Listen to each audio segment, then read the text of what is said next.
저희가 이제 해야 될 부분은 어떤 것이냐면은 그 단락 44에 하나님 피조물로서의 인간, 거기에 이제 그 항목이 세 항목이 있는데 그 중에서 2개만 저희가 하도록 되어 있습니다. 그래서 예수, 하나님을 위한 인간과 그 다음에 인간의 현상들이라고 하는 그 2가지, 인간적인 것의 현상들, 이렇게 2가지를 하게 되어 있고, 그 현실적인 인간이라고 그래가지고 맨 마지막에 이 3번이 있는데, 이게 이제 오늘 이 같이 페이퍼를 읽어보시면 느끼시겠지만은 이게 여기서는 이제 어떻게 되는 걸로 끝나냐 하면은 이 현실적 인간에서 시작하지 않는 인간론이라고 하는 것은 다 부족하다. 이제 그렇게 하면서 끝나게 돼 있어요. 그래서 오늘 페이퍼를 보시고 그 어떤 걸 경험하시게 되는 것이냐면은 여러 가지 인간 이해가 있을 수 있겠지만 신학적으로 또 여러 가지를 시도할 수 있겠지만은 그것들은 다 부족한 것이고, 그 마지막에 3번 이제 그 다스 비어클리케 멘슈라고 돼 있는데 거기에 이제 그 3번 항목이 진짜다. 이제 그렇게 시작하는 걸로 되어 있습니다. 그래서 오늘은 저희가 그 1번과 2번까지만 이제 그렇게 생각하면서 인간의 모습을 바르트가 어떻게 정리했는가 함께 생각을 해보도록 하겠습니다. 그래서 먼저 그 하나님의 피조물로서의 인간의 바르트가 이제 명제식으로 써놓은 것들을 거기에 그 중에서 중요하게 생각하기 때문에 먼저 한번 잠깐 읽어드리면은, 인간의 존재는 하나님의 피조물로서 하나님에 의해서 선택되고 부름받으며 하나님에 대한 자기 책임 가운데 드러나고 하나님께 응답할 수 있는 존재로서 표현되는 역사다. 그렇게 얘기하고 있습니다. 그러니까 인간의 존재라고 하는 것은 하나의 역사라는 거예요. 어떤 다른 게 아니라 역사인데, 그 역사 안에는 하나님에 의해서 선택되고 부름받고 하나님을 그 말씀에 대해서 응답할 수 있는 그런 책임과 능력이 있는 피조물로서의 역사, 그것이 인간의 모습이다. 이렇게 딱 규정을 정의를 잘 해놓고 있습니다. 그러면 이제 그 바르트가 그 항목을 시작하면서 먼저 1번 그 예수, 하나님을 위한 인간, 이렇게 이제 시작을 하고 있는 거죠. 그래서 이 바르트가 이 하나님을 피조물로서 인간을 얘기하고자 할 때 제일 먼저 얘기한 게 결국 뭐냐면 예수거든요. 예수가 하나님을 위한 인간이다. 이렇게 딱 나와 있어요. 그러니까 이거는 뭐라고 생각을 하셔야 되냐면, 보통 이제 바르트가 그 뒤에도 계속 얘기하겠지만, 인간 그러면 보편적인 인간에 대해서 얘기하려고 하는 경우가 있지만, 신학적인 입장에서 가장 중요한 건 뭐냐면 그 예수라고 하는 한 특별한 이 존재로부터 인간을 얘기해야 된다는 것입니다. 왜냐하면 예수 안에서 발생한 이 특별한 계시가, 특별한 역사가 하나님과 인간 사이에 가장 중요한 모든 것을 이루었고, 또 그것이 모든 인간이 추구하고 있었던 것이었기 때문에, 그래서 이제 이 바르트 생각은 뭐냐면은 인간을 얘기하려면은 어쨌든 간에 예수님이 한 인간으로서 이 땅에 오셨는데, 이 예수라고 하는 인간으로부터 시작함으로써 그 하나님을, 그 인간이 어떤 것인가를 얘기할 수 있게 된다. 이제 그렇게 먼저 생각을 밝혀 놓은 거죠. 밝혀 놓고 있습니다. 그래서 이제 그러한 그 생각 속에서 같이 거기 이제 제가 페이지 수를 옆에다가 써놨는데, 그렇다고 해서 이거는 이제 페이지에 있는 그 말 자체를 그 따옴표가 아닙니다. 이게 그러니까 그 페이지에 있는 말을 그대로 이렇게 번역해 놓은 게 아니라 그 페이지에 있는 내용을 제가 요약을 해놓고 이렇게 페이지 수를 적어 놓은 거예요. 그러니까 여러분이 그렇게 참조를 하시고 나중에 보시라고 말씀드린 겁니다. 그래서 이제 바르트도 이제 뭐라고 생각하냐면, 인간에 대해서 묻고자 할 때 인간을 묻는 것은 먼저 인간이 어디에 있는 존재인가를 생각해야 된다. 이제 그렇게 얘기하고 있습니다. 그래서 인간이라고 하는 존재는 우주 안에 있다는 거예요. 우주적인 존재라는 거예요. 그래서 그 사실을 무시하고 인간에 대해서 물어볼 수는 없다. 이제 그렇게 얘기를 하고 있습니다. 그래서 이제 64페이지에 거기 보면 분명하게 인간이라고 하는 것은 우주적 존재고 우주적 피조물들과 함께 생각되어야 될 존재다. 이제 그렇게 인간을 그렇게 했습니다. 근데 이제 그게 여긴 정확치 잘 안 나타나지만 91페이지 똑같은 내용이 이제 91페이지에도 나왔는데, 그게 이제 저희 뒤에 보시면은 3페이지 쪽으로 이렇게 가 보시면은 거기 91페이지 쪽에 그렇게 다른 피조물들과 같이 인간이 있지만은, 근데 왜 다른 피조물 중심으로 물어보지 않냐? 왜냐하면은 우리들은 다른 피조물들이 하나님과 직접적으로 어떤 관계에 있는지, 또 어떻게 다른 피조물들이 하나님과 관계를 맺고 있는지 알 수 없다는 거예요. 직접적으로. 그러니까 성서가 다른 피조물들은 하나님이 인간에게 이렇게 관계에서 역사하신 것처럼 다른 피조물들과 어떻게 하나님이 관계성을 맺고 있고 어떻게 그들을 위해서 역사하고 뭐 이런 얘기는 정확히 안 나왔다는 것입니다. 그렇기 때문에 결국 이 모든 피조물들의 중심되어지는 존재로서 인간을 중심으로 이제 얘기를 해야 된다. 이제 그렇게 생각을 하고 있는 것입니다. 그래서 인간이라고 얘기하면 그 바르트 생각은 다시 처음 페이지로 넘어와서 인간에 대한 질문이라고 하는 것은 이 바르트 생각에 의하면은 구체적으로 예수의 존재를 통해서 밝혀져야 된다라는 것입니다. 왜냐하면 예수도 분명히 한 인간이었기 때문에 예수라고 하는 그 인간의 존재를 제외시키고 일반적인 인간이라고 하는 현상을 통해서 인간을 얘기하는 것은 온당하지 않다는 거예요. 그래서 이제 예수라고 하는 이 존재의 인간성을 통해서 그 인간의 이 모습을 밝혀야 되는 것이 정당한 것이다. 이렇게 생각하고 있습니다. 그래서 예수의 존재라고 하는 게 뭐냐? 그거는 다른 게 아니라 예수의 삶의 역사라는 거예요. 예수가 어떻게 사셨는가에 대한 그 역사에 대한 얘기다. 이제 그렇게 분명히 표현을 하고 있습니다.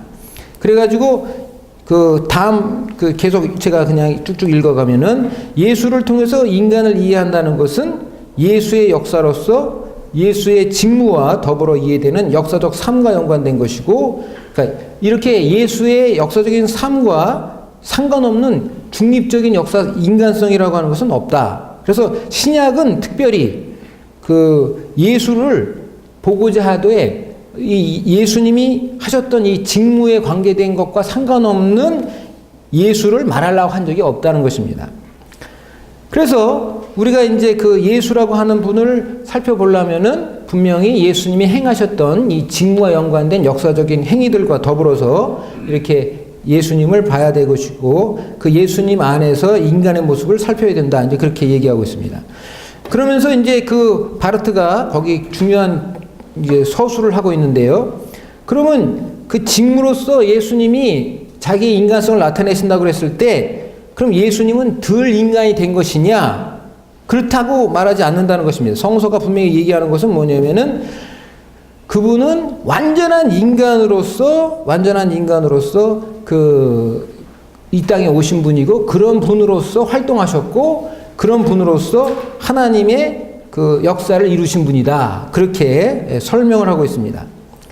그래가지고 여기서 이제 중요하게 생각하는 게 있는데 뭐냐면은 일반적으로는 이제 보통 그 바르트를 그 위에서 내려오는 인간론을 대표하는 어떤 그 켈케톤이나 이제 그런 식의 그 입장에서 인간을 이해했다고만 자꾸 이렇게 몰아치려고 하는 경우가 있는데 바르트 생각은 이제 그런 얘기는 아니고 오히려 분명히 써놓긴 뭐라고 되냐면 예수는 인간이기 때문에 하나님이었다. 이렇게 말할 정도로 그러니까 분명하게 예수님의 인간성에 대해서 분명한 그 긍정을 하고 있고 그것이 성서의 메시지다. 이렇게 얘기를 하고 있습니다. 그러면서 이제 그 중요한 그 바르트의 생각을 여기 표명하고 있는데 어떤 생각을 표명하고 있냐면은 그게 이제 그 밑에 두 번째 문단에 나와 있는 내용인데요. 보통 하나님의 완전한 신성이 이 역사 안에 있는 인간성에 이렇게 내려온다. 인간성이 된다. 그렇게 생각하면 일반적으로는 자꾸 어떻게 생각하냐면 완전한 신성이 뭔가 이 인간성에 맞춰져 가지고 뭐 제한을 받거나 혹은 뭔가 어떤 그 상태에 있어서 뭐 약간의 변화를 겪음하거나 뭐 어떤 제약을 경험하면서 인간이 된다고 이렇게 생각을 하는 거예요. 그러니까 신이 인간이 된다고 했을 경우에는 어떤 제약이 있을 것이다. 이렇게 생각을 하면서 보통 이제 이해를 한다는 거죠. 신이 인간이 된다는 말을. 근데 바르트는 그렇게 할 필요가 없다는 것입니다. 그렇게 생각할 필요가 없다는 거예요.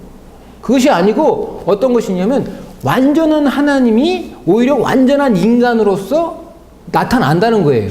그래서 신이 인간이 되는 거에는 완전한 신으로서 완전한 인간성을 취득하는 것, 받아들이는 것에는 어떠한 제한이나 어떠한 뭐 제약이나 어떤 그 한계가 있을 수 그렇게 생각할 필요가 없다는 거예요. 그래서 오히려 뭐라고 되어 있냐면 완전한 하나님 신성이 완전한 인간성 안에 하나가 되면서 어떤 일이 벌어진 것이냐면 오히려 주변에 있었던 인간성들, 그러니까 여태까지 신성을 잘 경험할 수 없었다고 생각되는 그 인간성들이 신성을 경험할 수 있게끔 되었다는 거죠. 그러니까 그 완전한 신성이 인간성이 될 때 뭔가 제약이 있어서 나타나가지고 완전한 신성을 경험할 수 없거나 완전한 신이 되지 못하는 방식으로 예수가 인간이 되는 거나 그런 것이 아니고 완전한 신성을 가지신 분이 완전한 인간성을 그냥 가지셨기 때문에 여기는 어떠한 제약이나 제한이 없기 때문에 오히려 그 주변에 있는 모든 인간성들이 어떻게 할 수 있게 된 거냐면 이제 예수 안에 나타난 예수의 인간성 안에 나타난 완전한 신성을 경험할 수 있게 됐고 거기 참여할 수 있도록 허락되었다. 이렇게 얘기를 하고 있습니다. 그래서 이제 결국은 뭐냐면 인간성이라는 게 신성을 제한하거나 어떤 규정을 짓는 것이 아니고 오히려 이 신성이 인간성을 더 완전하게 분명하게 신성과 교류를 가질 수 있도록 기회를 주는 것이다. 이렇게 바르트는 그 예수가 인간이다라고 하는 것을 그렇게 설명을 하고 있습니다. 그러면서 이제 그 신적인 존재로서 예수 안에 나타난 그 예수의 인격은 바로 사역과 존재가 하나가 되는 것이라는 거죠. 이제 그래서 그 하나님 자신의 일이 하나님이 예수 안에서 나타나서 신적인 존재로서 활동하는 그 일이 그 예수에게는 낯선 것도 아니고 그것이 바로 그 자신의 존재가 된다는 것입니다. 하나님의 일 자체가 예수의 그 존재가 되는 것이고 그렇기 때문에 어떤 일이 벌어지냐면은 그 예수의 존재 자체는 하나님의 창조자의 존재를 그대로 나타내는 것이 되는 것이고 그래서 이 하나의 새로운 현실이 된다는 거예요. 그러니까 하나님이 지금 예수 안에서 계속 새로운 일을 벌리고 있고 새로운 일을 하시는 그런 현실을 창조해내는 것이고 이 새로운 현실 속에서 예수는 참된 인간이 된다. 이제 그렇게 얘기를 하고 있습니다. 그래가지고 이제 그 현실적인 인간이란 말이 굉장히 중요해지는데 이게 무슨 뜻이냐면 하나님의 완전한 신성이 예수라고 하는 이 인간성 안에서 완전히 자기 자신의 일을 그대로 나타내신다는 거죠. 그대로. 그래서 예수 안에서 하나님의 그 의도나 뜻이 잠재되어 있거나 숨겨져 있는 것이 아니라 그대로 실현되는 존재와 행위가 일치가 되는 그 현실이 드러난다는 것입니다. 그리고 그 현실 속에 있는 바로 이 존재가 예수라고 하는 인간의 모습이라는 거예요. 자, 그래가지고 이제 바르트가 그 두 번째 페이지에 보시면은 이제 어떻게 하냐면 6가지 중요한 그 예수라고 하는 이 존재를 통해서 알려질 수 있는 참된 인간성은 어떤 것이다. 6가지를 거기 쭉 정리를 해놨습니다. 그래서 예수는 전적으로 하나님과의 동일성 가운데 있는 자기 자신이다. 그러니까 완전히 하나님과의 동일성 가운데 자기 자신이 되는 것이고, 그래서 이것은 예수 안에서 하나의 사실로서만 저는 그냥 그러니까 주어져 있는 상태로서 있는 것이 아니라 지금도 계속 활동적으로 나타나는 것이다. 그렇게 돼 있고, 그렇기 때문에 그 예수라고 하는 이 본질이 하나님의 일과 예수의 그 인간성의 일이 하나가 되는, 그래서 하나님과 인간의 역사로 이해되어질 수 있다는 것입니다. 그러니까 예수라고 하는 이 존재 안에는 하나님, 그 다음에 인간, 그 두 분이 같이, 그 두 본성이 같이 일하는 하나의 역사다. 왜냐하면 현실적으로 계속 새로운 일을 하고 있기 때문에요. 이제 역사다. 그렇게 설명을 할 수 있고, 그래서 예수의 인간성은 바로 하나님의 행위가 이루어지는 곳에서 인간성이 되어지는 것이고, 이제 그런 의미에서 뭐라고 생각하냐면, 그 하나님의 본성과 예수의 인간성이 그 따로따로 돌아가는 것은 아니고, 이 두 가지가 온전히 하나로서, 그러니까 하나의 현실로서 나타나는데, 그것이 이제 바로 뭐라고 설명하고 있냐면 하나님의 나라다. 이제 그렇게 설명을 하고 있습니다. 하나님의 나라로서의, 하나님의 행위로서의 선택과 구원의 역사가 이제 바로 예수의 존재이고, 그것은 바로 하나님의 그 구원의 역사를 이루는 그 내용이 되는 것인데, 하나님의 구원의 역사를 이루는 것이 예수 그리스도, 예수의 유일하고 고유한 인간 존재의 모습이다. 이제 그렇게 설명을 하고 있습니다. 그래서 그 6가지로 바르트가 예수 안에 알려진 인간의 모습에 대해서 인간성은 이거다. 이렇게 정리를 해놨어요. 자, 그래 놓고서 이제 이 예수가 바로 하나님을 위한 인간으로서 이런 인간이다. 이제 그렇게 정리해 놓고 우리가 이제 그 두 번째 단락부터 보는 거는 이제 뭐냐면은 실질적으로 그 문제에 대해서 얘기를 하는 거죠. 이제부터는 이제 좀 그 여러 가지 그 예수 외에 인간을 이해하려고 했을 때 나타나는 그 과제들에 대해서 이 신학적인 차원에서 뭐가 부족한 것인가 이제 이런 것에 대해서 끊임없이 질문을 하고 있습니다. 자, 그러면 이제 왜 인간적인 현상들에 대해서 얘기를 해야 되느냐? 그건 왜 그러냐면 그 첫 번째 줄에 나와 있는 것처럼 예수하고 인간이 무조건 다 똑같은 것은 아니기 때문이라는 거죠. 왜 다르냐면 예수와 인간들 사이에는 이 죄의 문제하고 하나님과의 동일성에 있어서 분명한 차이가 있다는 것입니다. 그래서 예수 안에 나타난 인간이 곧 모든 인간의 모습이다. 이렇게 얘기할 수는 없다. 이제 그렇게 얘기를 하는 거예요. 이제 그렇게 되기 때문에 이 사실을 분명히 파악을 해야 된다는 것입니다. 신학을 하는 사람들이. 그러니까 예수 안에 나타난 인간의 모습을 분명히 이해하는 건 중요한데 모든 인간이 예수 안에 나타난 그 인간의 모습으로서 이제 되어야 되겠지만은 예수 안에 나타난 인간의 모습이 모든 인간에 있는 인간의 모습이라고 그냥 무조건 같다고 얘기할 수는 없다는 거예요. 그 차이를 분명히 밝혀야 된다는 것입니다. 근데 이렇게 하다 보니까 오히려 이제 여기 두 번째 거기 단락에 제가 써놓은 것대로 뭐라고 되어 있냐면 많은 경우에, 그러니까 대부분의 경우에 예수를 생각하지 않고 인간을 생각하는 것이 신학적 인간이의 출발점인 것처럼 생각하는 사람들이 많다는 것입니다.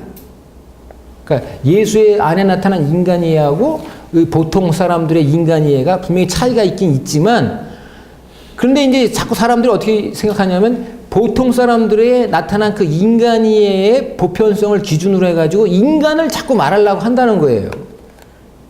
근데 그렇게 하다 보니까 실질적으로 어떤 일이 벌어지게 되냐면 예수 안에 나타난 참된 인간의 모습보다는 그러니까 소위 말하면 죄가 있고 하나님과 분리되어 있는 그러니까 죄된 인간의 모습들을 그게 참된 인간의 모습인 것처럼 주장하기 쉽다. 이제 그렇게 바르트는 얘기를 하고 있습니다. 그래서 이제 바르트의 생각은 뭐냐면은 그 모든 인간들에 대한 참된 그 기준으로서 뭐를 분명히 밝혀야 되냐면 예수 안에 나타난 그 인간의 모습이 어떻게 이제 소위 말하면 모든 인간을 위한 인간의 모습이 될 수 있는 것인가를 이제 우리가 잘 이해해야 된다. 이제 그렇게 얘기를 한 것입니다. 그래가지고 그 예수 안에 나타난 6가지 아까 그 맨 위에 정해놨던 6가지 예수 안에 나타난 참된 인간의 특징을 모든 인간이 이러한 인간으로서 알려질 수 있는 것이 참된 인간의 모습이 되는 것이다. 라고 전제는 분명히 해야 된다는 거예요. 그래서 이제 그 두 번째 페이지에 다시 6가지 쭉 써놨는데 모든 인간은 어떤 존재가 되어야 되느냐? 예수 안에 나타난 인간의 모습과 상응된 방식으로 표현될 수 있는 존재가 되어야 된다. 요것이 이제 소위 말하면 그 우리가 예수에 나타난 인간 이해하고 보통 사람들이 갖고 있는 인간 이해 사이에 차이는 있지만 그럼에도 불구하고 모든 인간들이 참으로 그 참된 예수 안에 나타난 참된 인간의 모습으로서 그 상관관계를 맺게 되는 그런 길이라는 거죠. 그래서 6가지 기준을 거기 그렇게 써놨어요. 그래서 이제 신학적으로 우리가 분명히 인간이해에 대해서 말할 때에는 최소한 6가지 방식의 그 인간이해가 전제돼서 말되어져야 된다는 것입니다. 그래가지고 그 쭉 읽어보면 모든 인간은 하나님과의 연관성을 통해서 밝혀져야 된다. 그러니까 하나님과 연관성 없는 인간은 잘못된 거라는 거예요.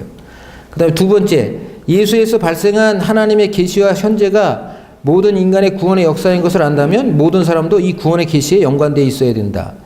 그리고 그 예수에서 발생한 모든 것이 하나님의 영광과 자유, 주권을 위한 것이라면 모든 인간도 하나님의 영광을 위해서 존재해야 된다. 예수가 하나님의 주권의 완성 가운데 실존하였다면 모든 사람도 하나님의 주권 아래서 실존해야 한다.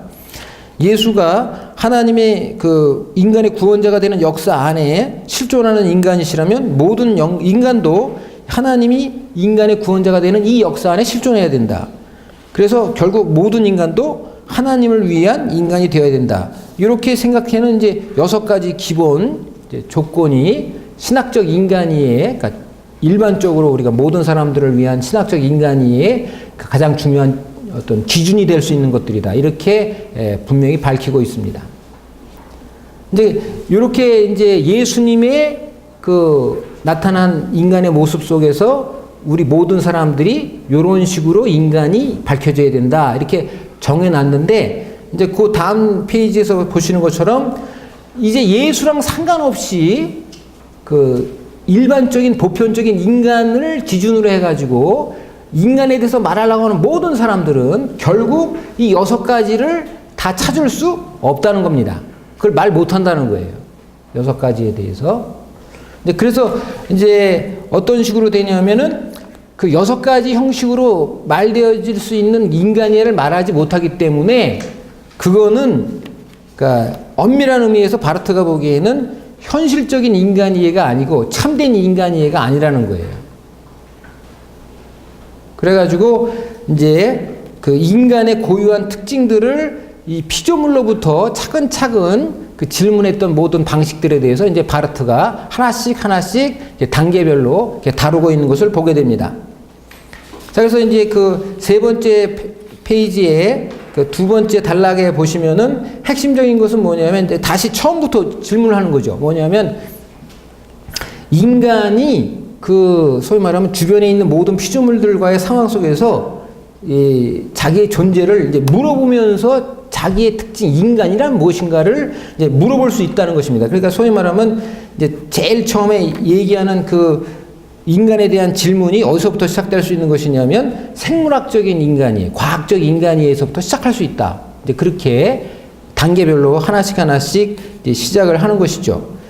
그래가지고 이제 그 과학적인 방식으로 인간을 그러니까 인간에 있는 주변에 있는 여러 가지 그 다른 생물들, 피조물들과 연관시켜가지고 인간을 이제 살펴보고자 하는 그런 연구에 대해서 이렇게 쭉 얘기를 해요. 그래서 이제 그 바르트가 이런 과학적인 척도로서 인간을 주위 피조물들과 연관시켜서 이제 파악하는 것은 근데 그 피상적이다.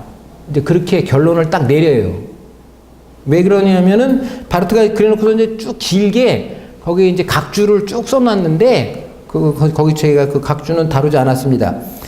근데 이제 어떻게 되어 있냐면은 핵심적인 내용은 뭐냐면은 이 과학적인 사실들을 근거로 해서 인간을 밝히려다 보니까 어떤 식이 되냐면은 그 이제 이 바르트가 이제 3가지 중요한 단계를 설명하고 있는데요. 뭐라고 되어 있냐면은 첫 번째 단계는 이 그 생물학적인 그 특징들을 그 인간이 갖고 있는 생물학적인 특징을 밝힌다는 거예요. 그래서 인간이 다른 동물과 다르다라고 하는 방식으로 얘기를 하는 글이 나타난다는 것입니다. 그래서 이제 이 최클러라는 사람이 그 이제 그 맨슈라고 하는 그 항목에서 그 시도했던 내용을 쭉 써놨는데 거기 보면 뭐라고 되어 있냐면은 이 과학적인 진화론적인 방식으로 인간을 이해하는 것과 다르게 이 최클러는 그 당시에 이제 인간의 뇌를 연구한 그 연구의 특징을 들어서서 뭐라고 되어 있냐면 인간은 다른 동물과 다른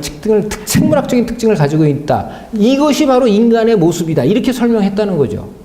그러니까 생물학적으로 다른 동물들과 다른 특징을 가지고 있다는 거예요. 이제 이렇게 설명을 했다는 것입니다.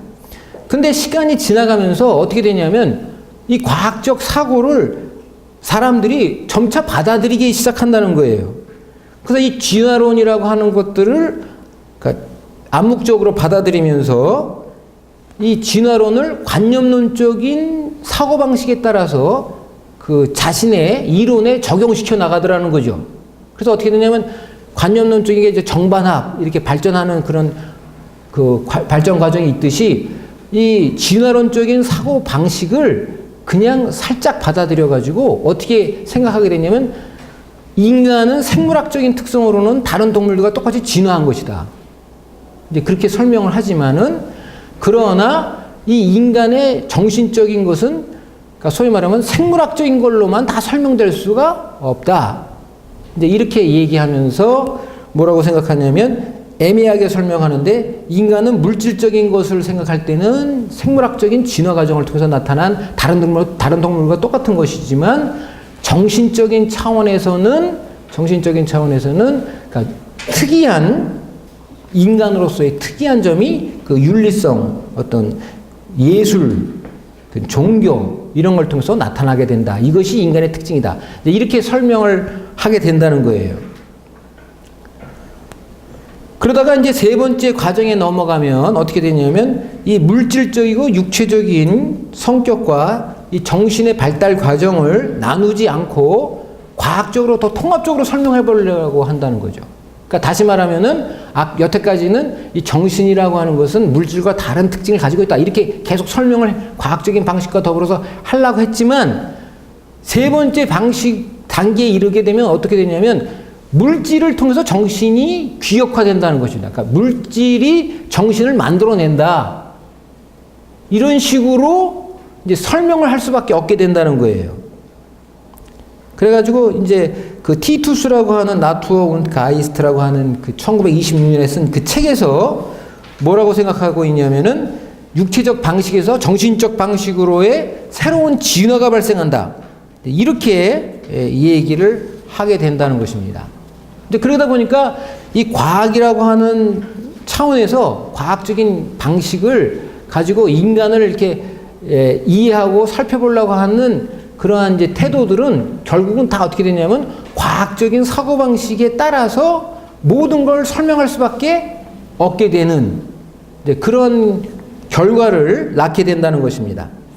그래가지고 이 바르트 가곡이 이제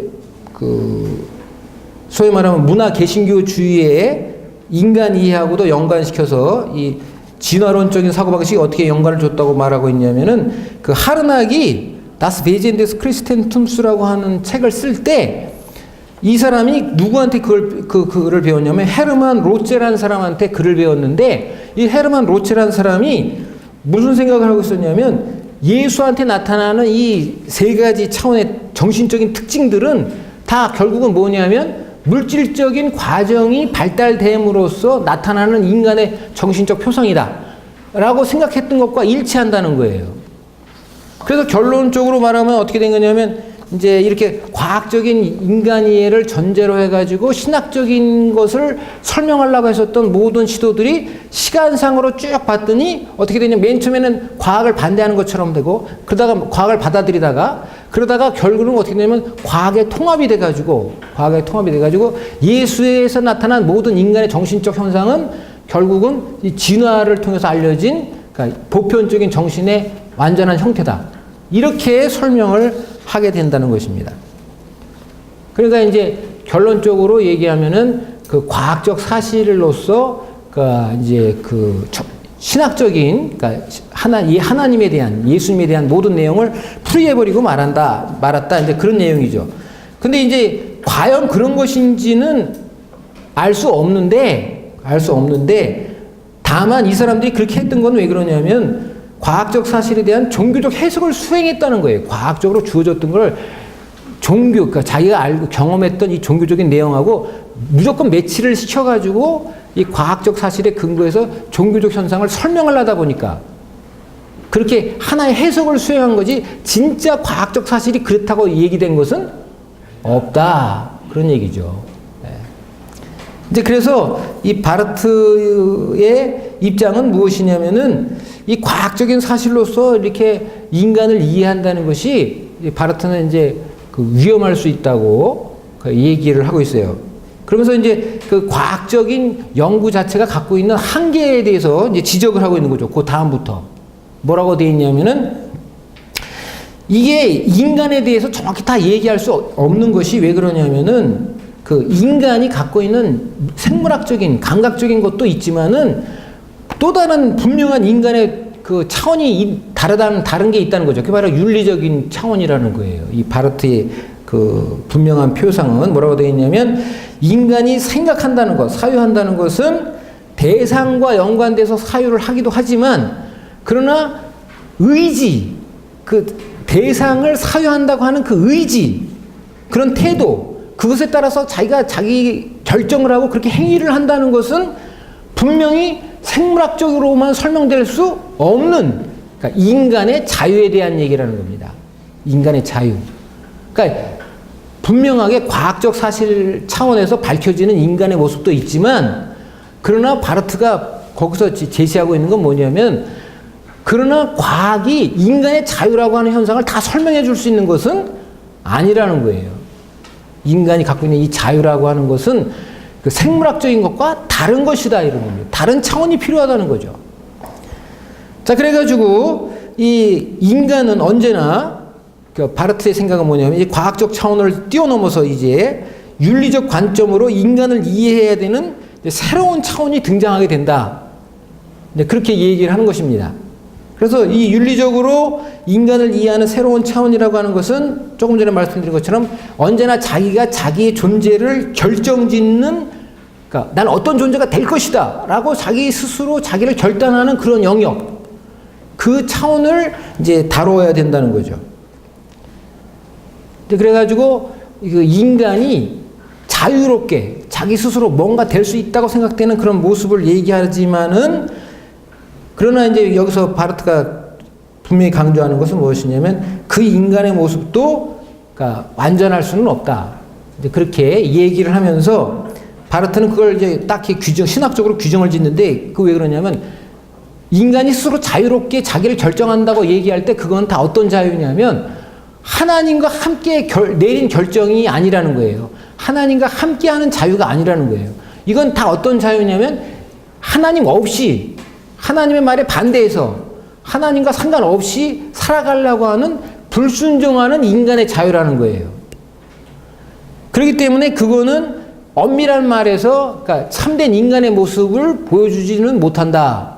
그 아까 얘기한 예수님 안에 나타나는 6가지 모습이 상대어지는 6가지가 나타날 수 없다. 이제 그렇게 설명을 하고 있습니다. 그러면서 그 뒤에 저 이제 거기 그 각주에 나와 있는 내용은 말씀 쓰지 않았지만은 그 112페이지부터 128페이지 전까지 길게 그 피테가 쓴 Die Bestimmung des Menschen, 그러니까 인간의 규정이라고 하는 1800년에 써졌던 이 책을 자세히 규정을 하고 있어요. 그러니까 거기에 윤리적으로 그 소위 말하면 피테가 어떻게 인간에 대해서 말을 했는가, 어떻게 이해를 하고 어떻게 썼는가. 그래서 그 책을 자세히 요약을 하고 있어요.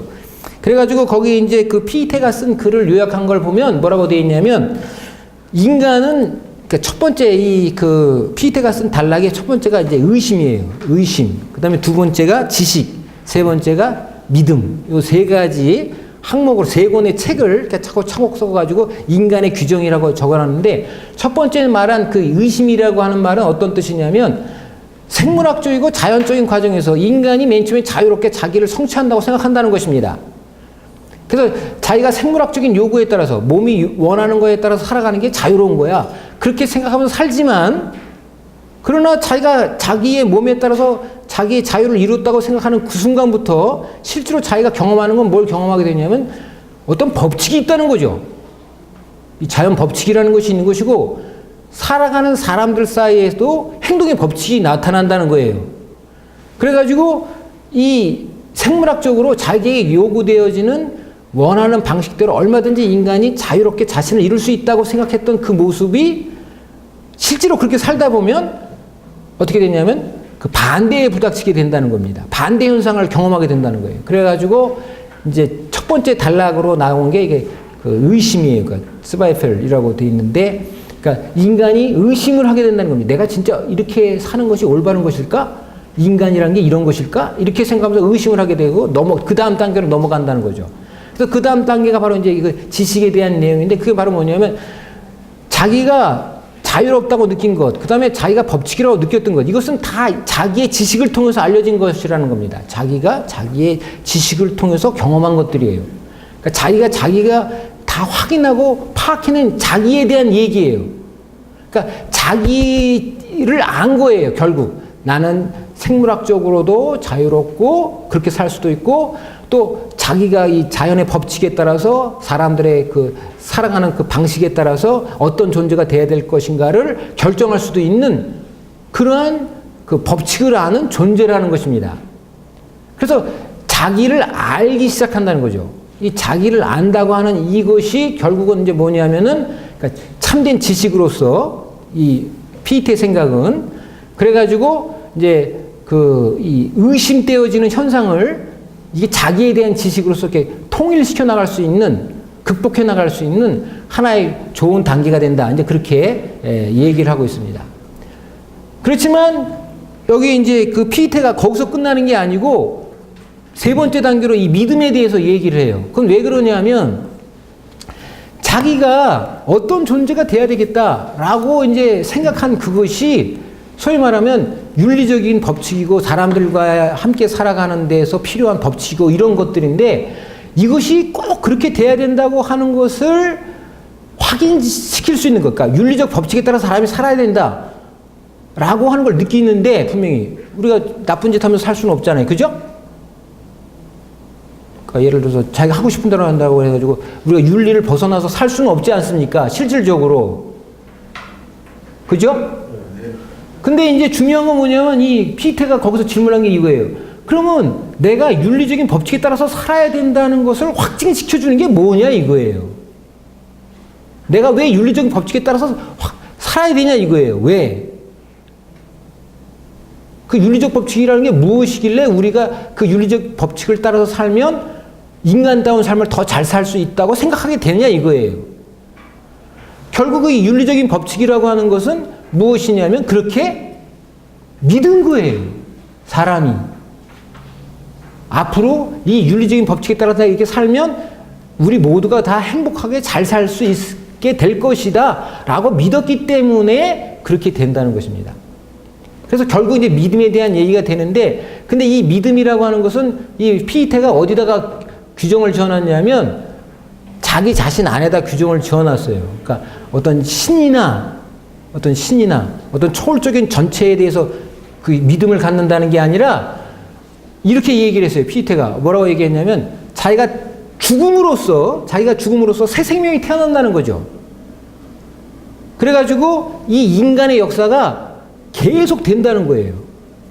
그래서 뭐 또 다른 그 이 믿음, 윤리적인 법칙에 따라서 하는 것이 모든 인간을 행복하게 만들 것이다 라고 하는 것을 초월적인 것에 의지해서 얘기한 게 아니고 결국은 뭐냐면은 내가 죽더라도 내 후손이 살아나게 될 것이고 그래서 이 후손도 이 법칙에 따라서 잘 살 수 있게 될 것이다 라고 하는 그러니까 인간 안에 갇혀진 그러니까 인간으로서만 얘기할 수 있는 이제 그런 믿음에 대해서 얘기하면서 이제 그러니까 인간이 이제 소위 말하면 그 집단체를 이루는 국가 안에서 윤리적으로 살 수밖에 없다. 이렇게 얘기를 맞춰놓은 것을 보게 됩니다.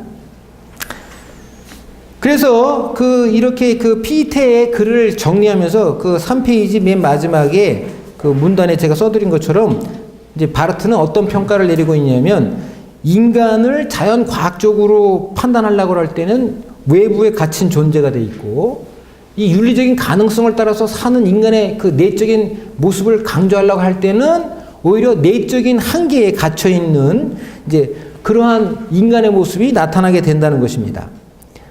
그런데 이렇게만 되는 게 아니라 진짜 이 바르트가 여기서 이제 또 하나의 이제 그 인간의 특징을 얘기하려고 하는 게 있는데 그게 뭐냐면 그러면 왜 인간이란 존재가 끊임없이 그러니까 소위 말하면 윤리적인 법칙을 추구하면서 살아가게 되느냐 이거예요. 왜? 그것은 왜 그렇다고 얘기되어 있냐면 결론적인 건 뭐냐면 인간이 스스로 그렇게 결단을 내리고 그렇게 행동하며 살 수밖에 없는 자신이라는 걸 느끼기 때문이라는 거죠.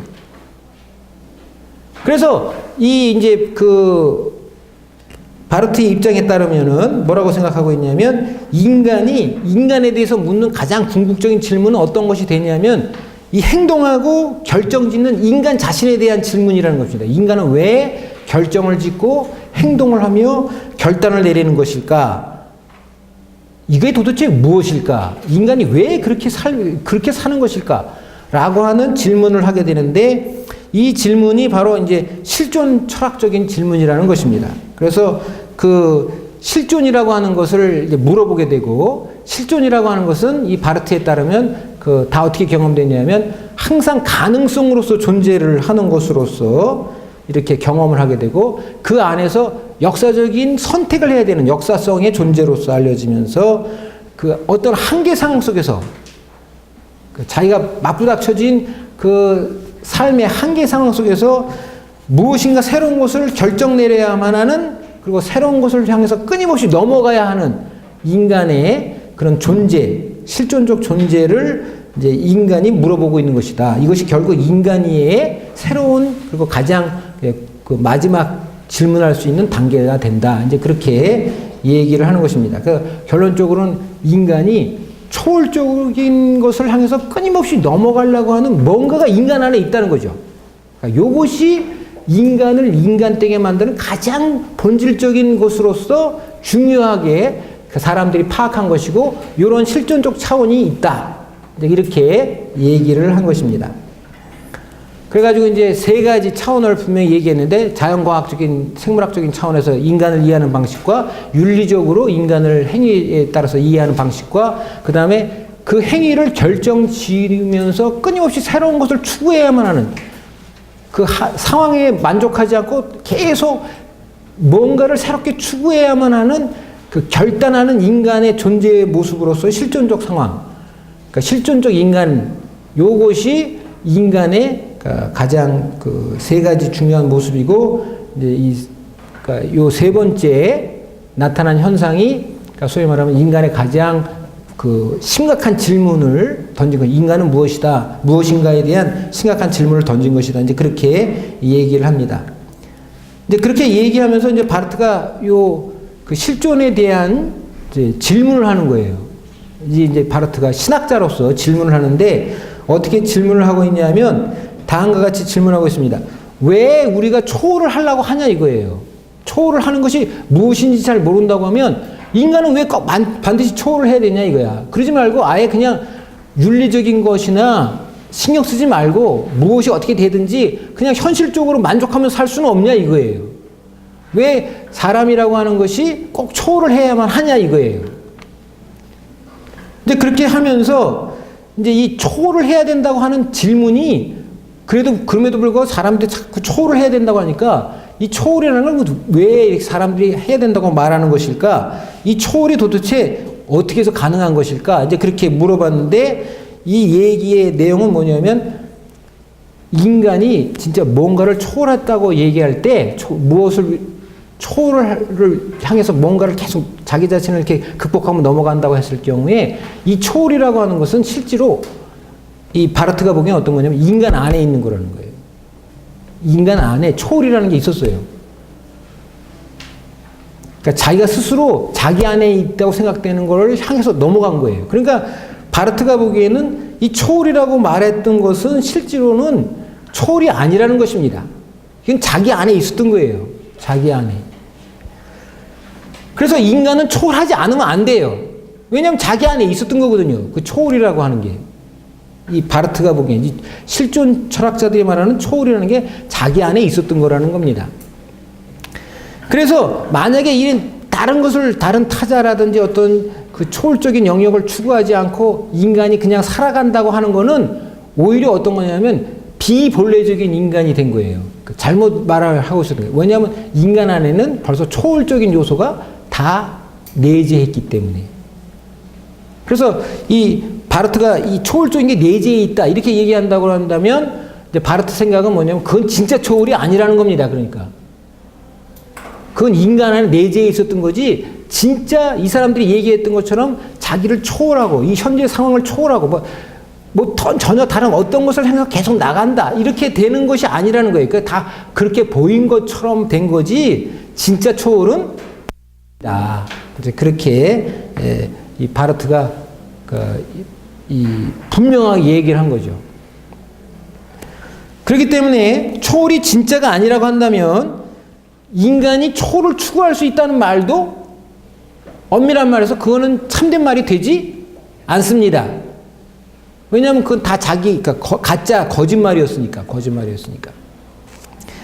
이제 그렇게 하면서 이제 이 세 가지 중요한 인간의 특징들을 이제 바르트가 이렇게 평가를 내렸는데 어떻게 내렸냐면, 그래서 이제 그 바르트는 이제 뭐라고 얘기하고 있냐면, 그러니까 여태까지 논의됐던 자연적 인간이의, 윤리적 인간이의, 그리고 실존 철학적 인간이의 요것이 그러니까 잘못된 게 아니라는 겁니다. 일단 그러니까 그게 이제 인간의 현상들을 연구한 것이고, 이제 그런 이제 생물학적인 차원, 그러니까 자연과학이 생물학적인 것과 연관된 그런 차원, 그 다음에 인간의 자유와 관계된 윤리적 차원, 그 다음에 인간의 그 본질적인 어떤 자기를 초월하려고 하는 그런 이제 실존적인 차원, 요런 것에 대해서 얘기하고자 할 때는 이것들이 다 뭐가 될 수 있냐면은 인간의 모습을 나타낼 수 있는 한 가지 측면이 된다는 거죠. 그래서 그런 점에서는 긍정적이다. 그렇게 얘기를 하고 있습니다. 그래서 이 사람들이 여태까지 연구해 놓은 것이 무조건 다 잘못됐다는 게 아니라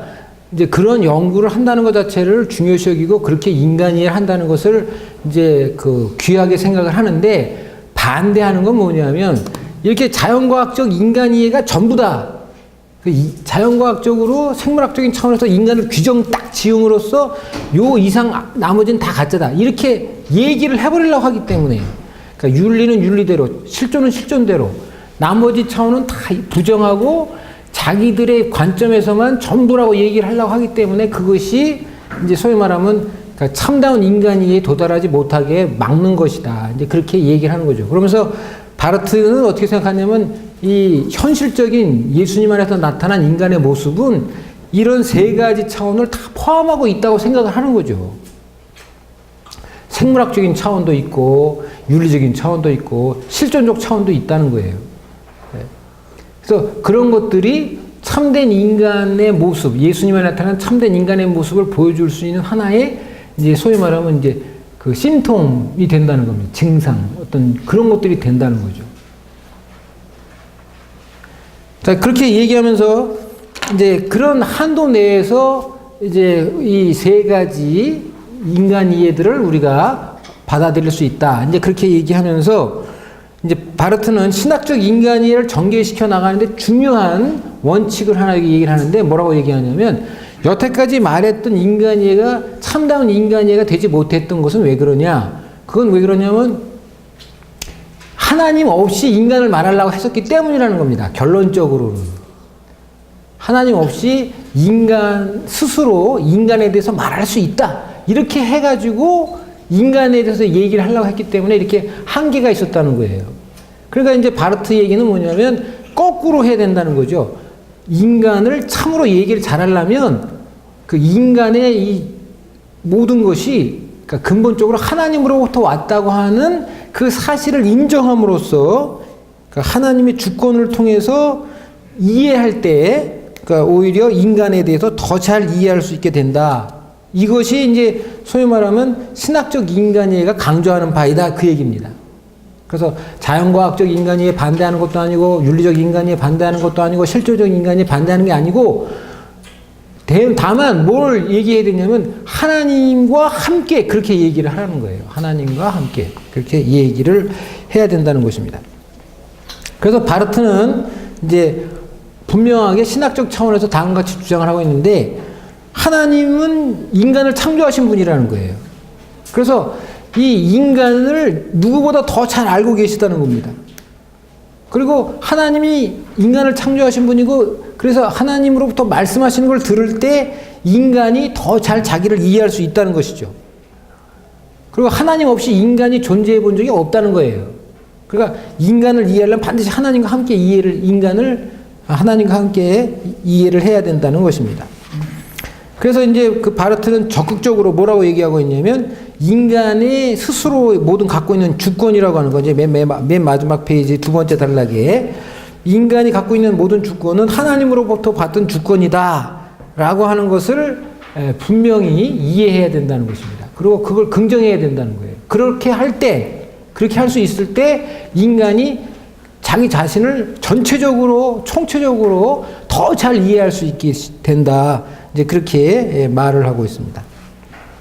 그러면서 이제 그 하나님을 통해서 인간이 이해된다고 하는 이 말도, 근데 여기서 중요한 것은 이제 무엇이라고 얘기하고 있냐면은 그 인간 안에 내재해 있는 지식도 아니고 인간이 스스로 밝혀낸 것도 아니라는 거죠. 인간에게 주어진 속성이 아니라는 것입니다.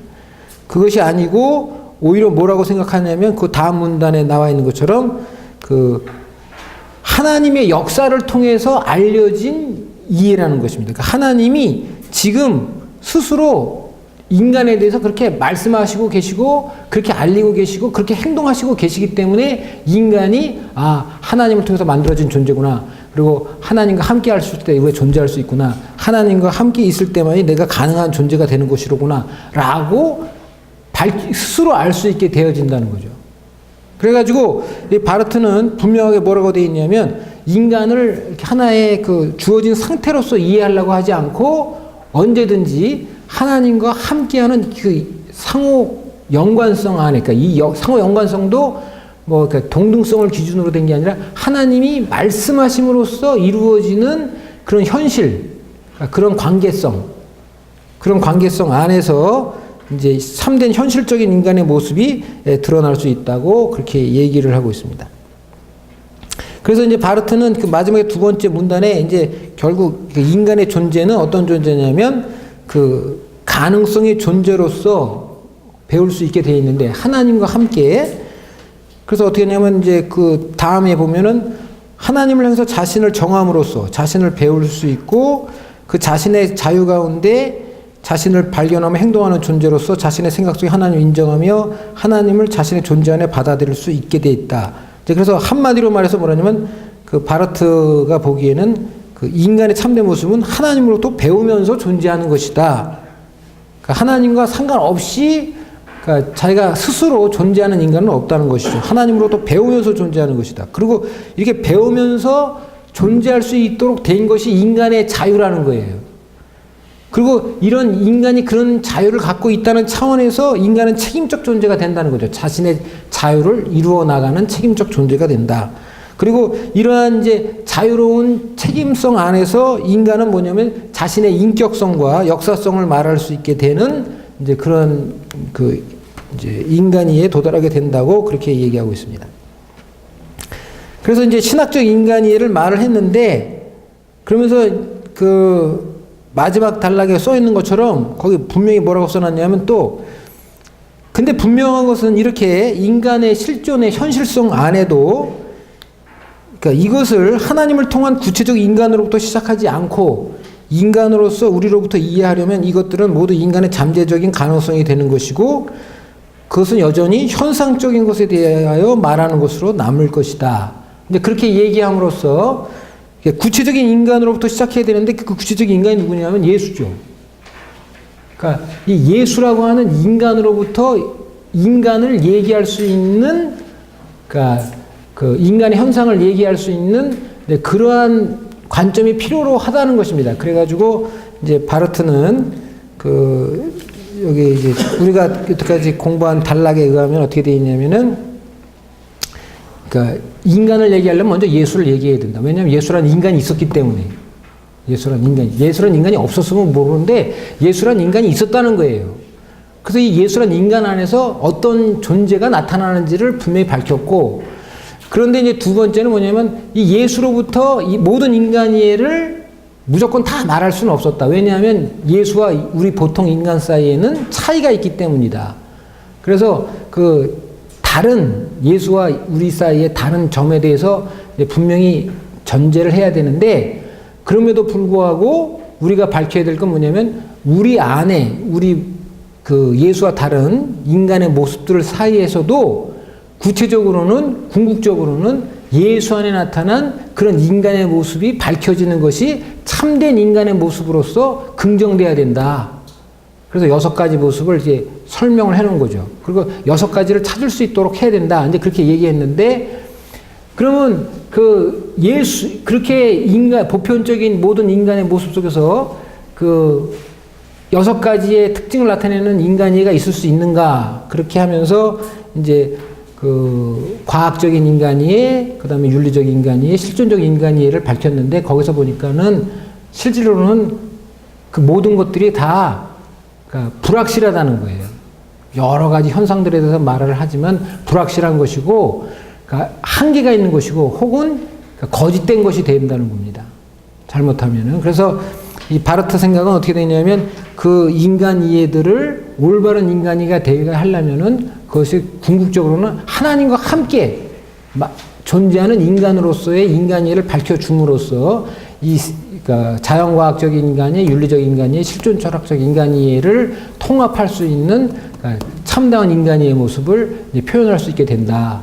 그렇게 얘기를 하고, 그 신학적 인간 이해의 그 마지막 단락에 이제 거기서 그 말씀드린 것처럼 뭐가 되어 있냐면은 그 6가지에 상응하는 뭐 인격성, 역사성, 책임성, 뭐 이런 자유, 이제 그런 내용들이 이제 표현되게 된 거죠. 그런 것들이.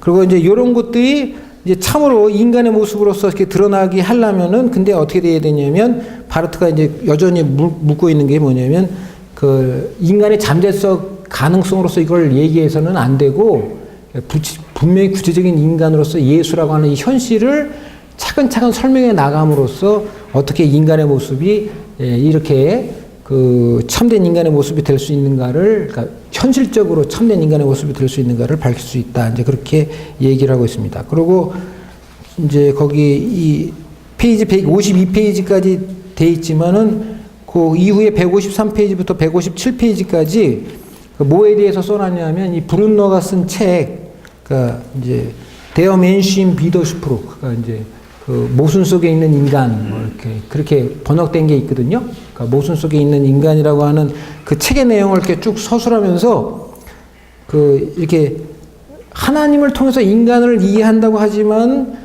그러니까 구체적으로 예수를 통해서 인간을 이해하지 않을 때에는 결국 잘못될 수밖에 없다라는 그 이해를 이 브룬노의 이 책을 통해서 설명을 하면서 끝을 내고 있어요. 그러니까 이제 이게 무슨 뜻이냐면, 브룬노가 이 책에서 인간은 하나님의 말씀을 통해서 이해될 수 있다 막 너무 잘 써놨는데, 근데 뭐라고 얘기를 하냐면, 그 하나님이 준 자유를 가지고, 그러니까 바르트가 이해 못한다는 게 이거예요. 하나님이 준 자유를 가지고 어떻게 하나님을 그 대적을 하는 자유로서 말할 수 있겠냐, 이거 하나님이 그런 자유를 줬겠냐 이거예요. 그러니까 하나님이 인간에게 자유를 줬다는데, 순수한 하나님의 은혜 가운데서 자유를 줬다는데, 인간이 그 하나님이 준 자유를 가지고 있으면서 그 자유를 하나님을 위해서 쓸 수도 있고 하나님의 반대되는 것으로 쓸 수 있다. 이렇게 이제 결론을 내리면서 그러니까 브룬너가 그런 식으로 얘기를 했는데, 바르트 생각은 그건 잘못된 거라는 겁니다. 왜냐하면 자유라고 하는 거를 그러니까 잘못 보여준 정형적인 예라는 거예요. 왜? 예수님 안에서 자유를 이해했다면, 그러니까 예수님 안에서 하나님 준 자유를 이해했다면, 그러면 어떻게 됩니까? 하나님 준 자유를 가지고 예수님이 하나님의 반대되는 자유를 썼겠습니까? 그러지 않았다 이거예요. 예수님 안에서 하나님 준 자유를 이해했다면, 그 하나님 준 자유를 가지고 하나님의 대적하면서 할 수 있었다. 이렇게 안 했을 거라는 거예요. 근데 브룬너가 이제 어떻게 했냐면, 인간 이해를 쓰면서 하나님 준 자유를 가지고 이걸 하나님에 반대할 수 있었다. 이렇게 얘기한 거는 결론적으로 왜 그랬냐면, 왜 그렇게 말을 했냐면, 하나님이 준 자유가 실제로는 뭔지 몰랐기 때문이라는 거죠. 그러니까 이 순전히 자기 생각으로 쓴 거라는 거예요. 그러니까 진짜 만약에 이 자유가 뭔지, 하나님 준 자유가 뭔지 알았다 그러면 그렇게 책을 안 썼을 거라는 겁니다. 그러니까 이 가상적 인간을 쓴 거예요. 그러니까 하나님 준 자유를 가지고 이렇게 할 수 있다고 얘기한 건 진짜 인간이 아니라 가상적 인간에 대해서 얘기를 한 거라는 거예요. 그래서 바르트는 이제 뭐라고 얘기하냐면, 진짜 하나님의 말씀대로 세워지고 하나님의 은혜 가운데 있는 인간을 얘기한다면 그게 반드시 구체적인 예수라고 하는 인간을 통해서 얘기를 하지 않고서는 이렇게 잘못될 수밖에 없다. 그러니까 진짜 인간을 말하지 못한다. 이제 그렇게 얘기하면서 끝을 맺고 있습니다. 그래서 이제 다음 단락에 누구를 얘기하면 이제 다스 비어클리케 멘시죠. 그래서 이제 진짜 현실적인 인간이 누구냐 이거를 밝혀야 된다는 거예요. 그래서 그렇게 해서 예수님을 기초로 한 예수님 안에 나타난 인간의 참된 모습에 대해서 그걸 이렇게 쭉 이렇게 서술을 했습니다. 고투만이라고 동물가 이해한 자유 잘못다고 했는데 그러면 바르트가 얘기한 그 자유라는 건 어떤 거죠? 그러니까 바르트가 얘기한 자유는 이런 거죠. 하나님이 주신 자유는 진짜 하나님의 뜻대로 살아가는 게 자유라는 거예요. 그리고 그러니까 그건 자유가 아니고 죄를 진 거라는 거죠. 하나님의 뜻을, 하나님이 준 자유를 포기하고 다른 걸 선택한 거지.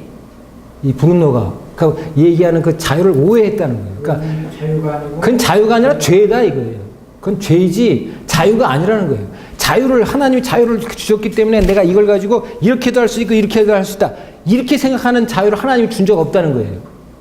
하나님은 어떤 자유를 줬냐면 하나님의 뜻대로 살아갈 수 있는 자유를 준 거라는 거예요. 근데 인간이 그 자유를 포기해버린 거라는 거죠. 버려버린 거예요. 다른 걸 선택해버린 거예요. 이렇게 설명을 해야지 하나님 준 자유 때문에 내가 이거 양쪽 다 할 수 있었다. 이렇게 해서는 안 된다는 겁니다. 그건 다 어떤 거냐면 우리가 생각하는 자유라는 거죠. 그건 현실적인 인간의 모습이 아니라는 겁니다.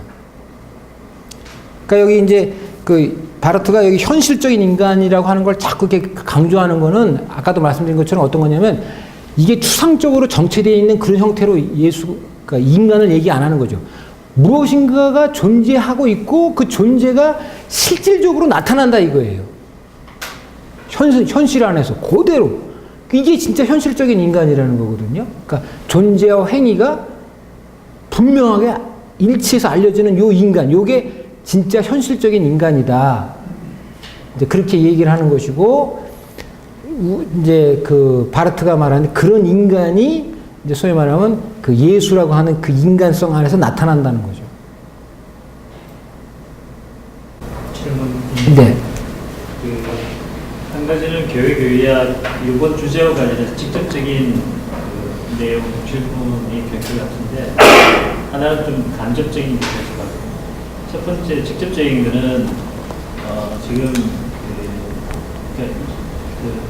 이 안트로폴로기를 다루고 있는 43명제하고 그 다음에 44명제 이거 말고 또 45명제도 안트로폴로기인가요? 제가 잘 몰라서요. 그러니까 어디까지가 이게 혹시? 그러니까 다 어떻게 되냐면 지금 예수의 존재를 그러니까 비어클리케 멘슈라고 여기까지 44에서 다루고 45에서는 그 비어클리케 멘슈의 모습을 역사적인 실존 가운데 예수의 역사적 실존 가운데 차례차례 다 설명을 해놨어요. 네. 그러면 이제 그거를 제가 뭐 전체적으로 제가 잘 몰라서 근데 44명제와 43명제의 내용을 좀 차이점을 보면 사실은 다른 부분은 그렇게 큰 차이가 없는 것 같아요. 이미 43명제에서 다뤘던 내용을 제가 볼 때는 44명제에서 다시 한번 확인하는 정도 수준 이상은 아닌 것 같은데 제 느낌은 좀 눈에 띄게 다른 점은 아까 그 예수 안에 있는 인간성의 6가지 그 다음에 인간적인 것에 예수 안에서 드러나 있는 인간의 현실적인 모습 6가지 이것만 추가적으로 더 되는 내용 이외에는 아까 과학적 이해라든지 또는 뭐 철학 이전에는 이제 철학적 이해라고 되어 있지만 지금은 이제 윤리적 이해 그 다음에 실존적 이해 뭐 이런 식으로 이제 다시 풀어서 있는 내용인 것 같은데 43에서 44로 전개되는 내용 이 구조가 이게 뭔가 스킴을 가지고 갔다면 동어 반복적인 느낌이 너무 강해서 좀 이게 바르트적이지 못하지 않나요?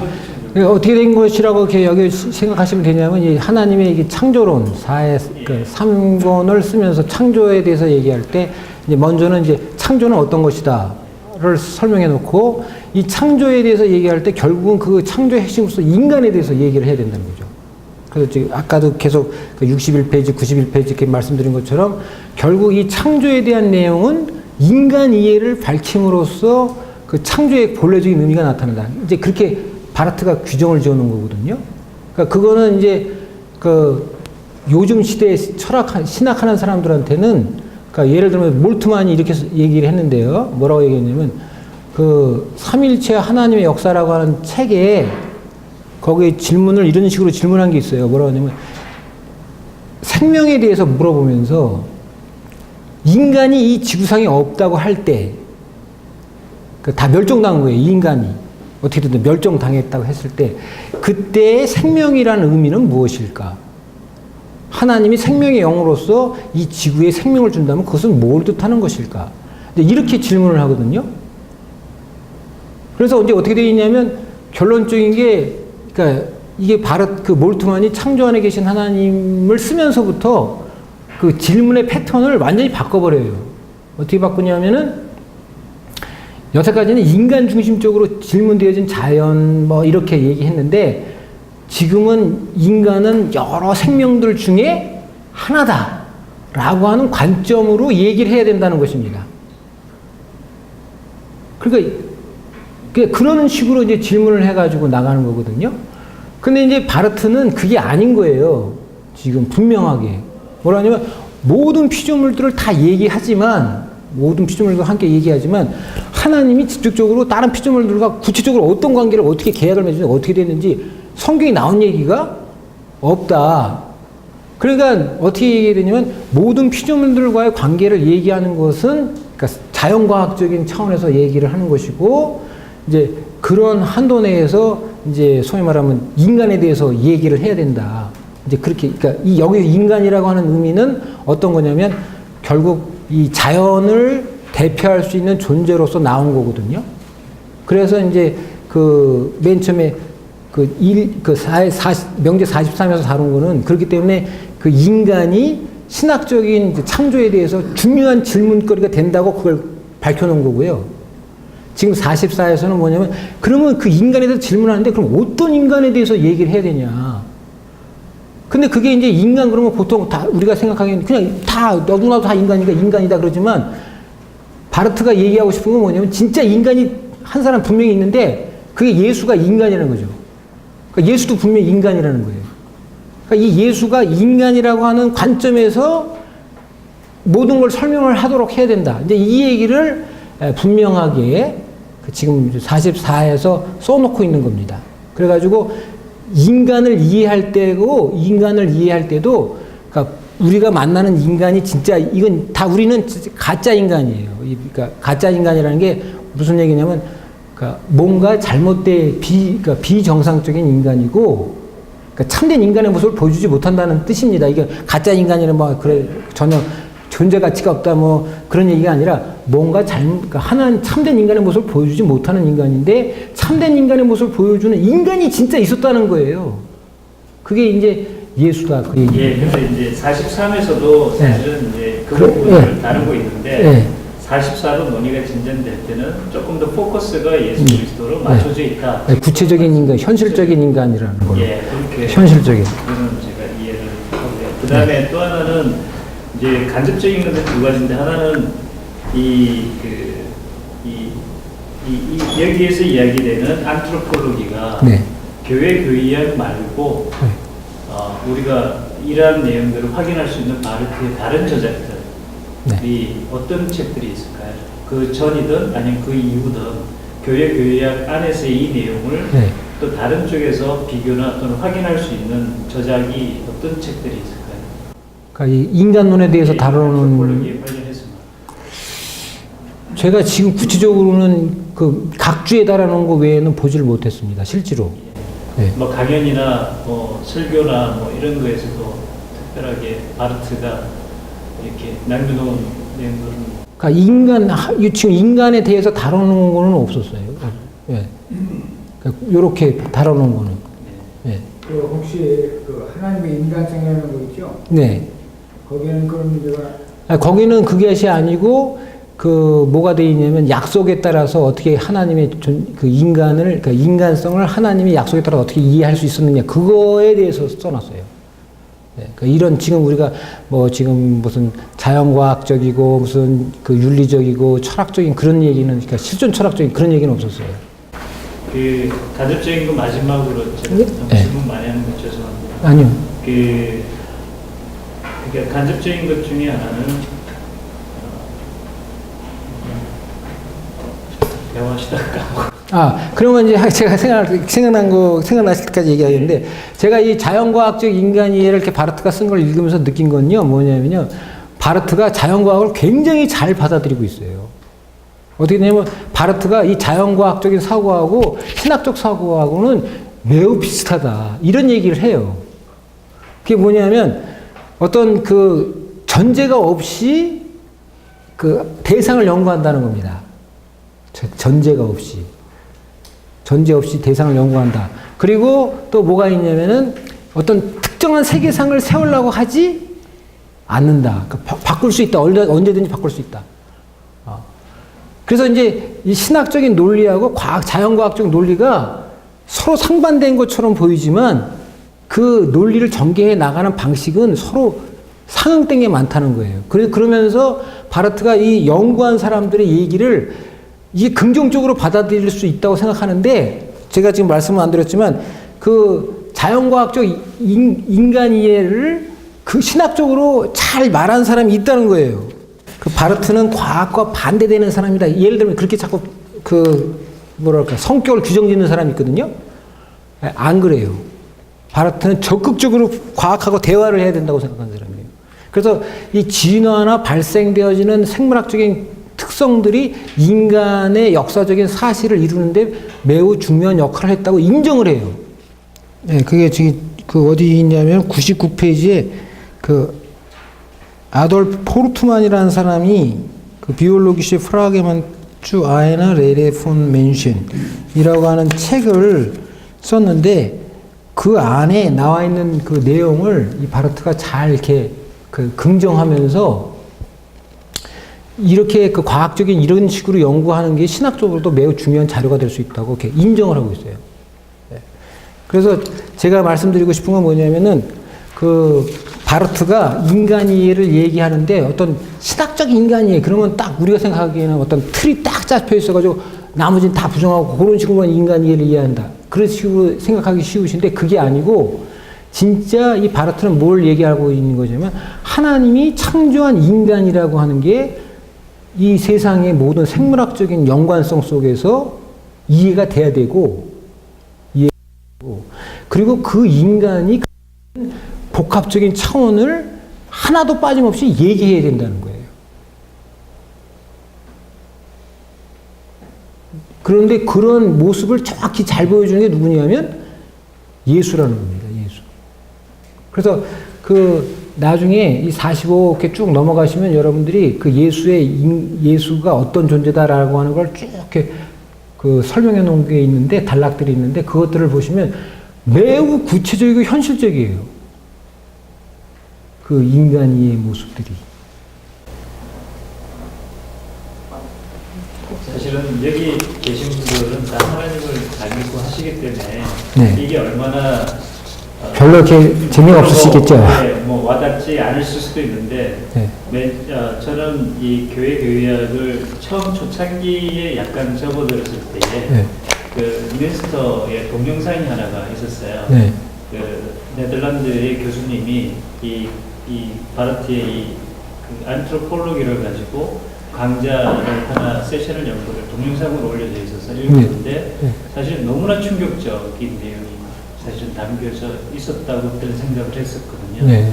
그러니까 예수를 통한 인간 이해가 진정한 이해다. 네. 이 한마디가 정말 어떻게 보면 굉장히 충격적인 의미로 저한테는 다가왔고, 네.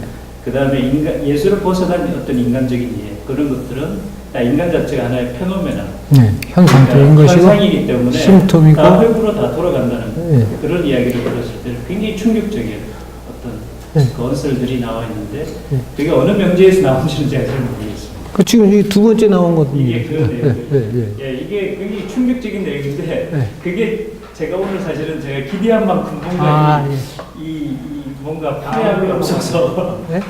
45, 8은 45일 가는 네. 그렇게 맹신하고 그다음에 45일 가면은 대학에서 인간 하나님 앞에서 있는 인간이나 그거를 얘기해요.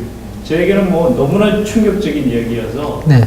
이게 일반인들이 들으면 이게 뭐지라고 할 정도의 내용. 네, 그 사실은 이제 제가 그 어떻게 말씀을 드렸는 게 더 좋았을 뻔했냐면, 그러니까 그러니까 인간을 이해할 때 예수로부터 출발하지 않는 인간은 다 잘못된 겁니다. 예를 들어 딱 잘라서 말을 했으면, 그러니까 지금 우리가 보통 인간 이해하는데 이제 자연과학적 인간 이해는 아까도 말씀드린 것처럼 예수를 빼놓은 보편적인 인간 이해를 기반으로 이제 인간을 생각하기 쉽다는 거죠. 그리고 그게 정상인 것처럼 여겨지게 돼 있고. 근데 이제 바르트 생각은 그게 아니고, 그러니까 예수가 진짜 참된 인간으로 여기 있었고, 그렇기 때문에 이 인간을 주목해 봐야 된다는 거죠. 그러니까 인간을 얘기하면 반드시 예수를 통해서, 그러니까 이 인간, 예수를 포함해서 인간을 얘기해야 된다는 거예요. 근데 이제 아까 명제 나온 것처럼 그 피조물의 인간을 하나의 존재는 대상으로서가 하나의 역사 속에서 인간이. 네. 그 역사는 대학의 역사거든요. 그래서 45 파라그раф에 가면 대매신 자녀에서 거기서 본데스게 모습. 하나님의 계약 상대자로서. 비동된 인간. 그리고 그 안에 대명이 수혈이 안 되는 다 인간 앞에 있는 인간, 하나님 앞에 있는 인간. Das Grund von des Menschlichkeit. 이런 생각이 Menschlichkeit als gleiches Opening 그렇게 되니까 그 뒤에 가서는 아까 43명제 안에서 나온 역사 속에서 이해하는 게 우리 45에 가서 그리고 설명 나오고 있거든요. 그렇게 되어질 때 자연과학적인 것이 또 부인할 수는 없지만 그래도 궁극적으로 인간의 해석은 하나님과 인간과의 관계 속에서 인간의 해석을 해야 된다는 그러니까 하나님을 껴놓고 단순히 인간만은 연구 상관없어요. 그러니까 제가 이제 이 책을 보면서 느꼈던 거 중요한 거라고 생각하는 건 뭐냐면, 그러니까 신학자들이 오늘 신학을 하면서 이제 많은 이제 인간 이해하는 사람들과 대화를 하잖아요. 근데 이제 요즘에 그 지잭이라고 하는 사람 많이 알려져 있잖아요. 근데 그 사람이 밝혀놓는 그런 인간 이해 대부분은 다 뭐냐면 라캉이 밝혀놓은 심리학적인 인간 이해를 전제로 그게 인간이다 이렇게 생각하고 이제 그걸 문화적인 차원에서 해석을 해가지고 인간에 대해서 얘기를 하거든요. 근데 대부분 지금 많은 사람들이 그러니까 그 철학을 하는 모든 사람들이 거의 어떻게 되어 있냐면 심리적인 사실을 인간의 기초로 삼고 지금 얘기를 해요. 그 프로이드나 라캉을. 그러니까 이제 사실 그게 인간이다 이렇게 얘기를 하거든요. 그렇기 때문에 인간이 이런 행동을 할 수밖에 없다. 그리고 이런 식으로 되어질 수밖에 없다. 이제 그리고 막 얘기를 하는데 바르트가 여기 보여주는 인간은 그러니까 그런 인간 말고 진짜 인간이 여기 있었다는 거예요. 뭐가 있냐면 예수가 있었다. 예수란 그 인간이 여기 있었다. 그러니까 이거는 이제 그 조금 전에 말씀드린 것처럼 그 심리적인 차원에서 예를 들면 여러분 프로이드가 얘기한 뭐 그 다 아시겠지만은 뭐 오디푸스 컴플렉스라든지 뭐 이런 내용 다 얘기하시면 다 나랑 비슷하네 이런 생각 하시잖아요. 근데 이거 그러니까 이런 타락한 인간성을 갖고 있는 심리적 사태를 이게 인간이다. 이게 딱 규정을 짓고 얘기를 하면은 그 사람들 얘기가 진짜 굉장히 그럴 수밖에 없다고 수긍이 되거든요. 근데 지금 이제 바르트는 뭘 하는 거냐면 그게 아니고 여기 인간이 하나 있다 이거예요. 진짜 인간이.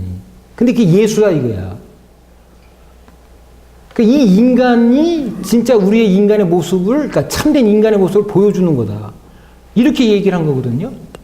그러니까 우리가 어떻게 해야 되냐면 사실 그런 사람들하고 얘기할 때는 그 사람들의 그 방식에 따라서 신학을 하려고 해서는 안 되는데 지금 대부분이 많은 사람들이 오히려 그런 사람들 얘기가 보편적으로 타당하다고 느껴지니까 그거를 받아들이면서 신학을 하려고 하거든요.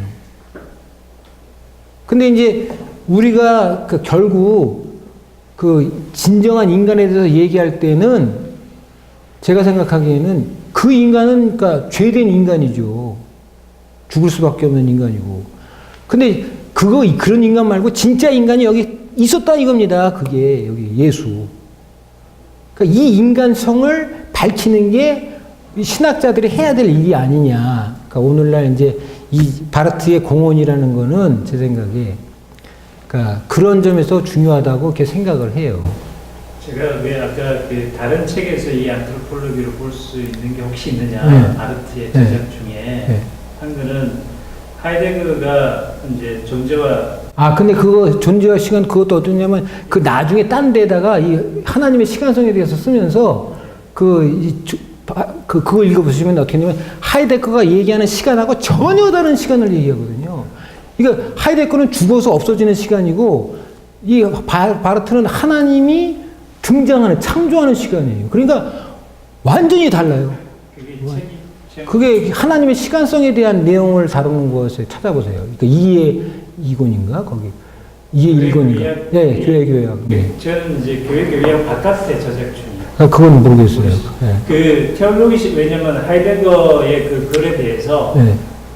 저기 그 바르트가 테올로기식 엑시스텐스 호이트인가 그 아마 강연을 아마 썼었는데 저는 그 번역된 걸 못 봤기 때문에 거기에 혹시 제목상 보면 이 테올로기식 엑시스텐스 호이체라는 그 말은 실질적으로 뭐냐면은 뭐랄까 하나님의 그러니까 이 예수 그리스도 안에 있는 존재가 진짜 신학적 실존이다. 그러니까 무슨 그 당시에 예를 들어 독일 기독교 운동이라든지 이런 또 누굽니까 그 독일 기독교 운동 같이 했던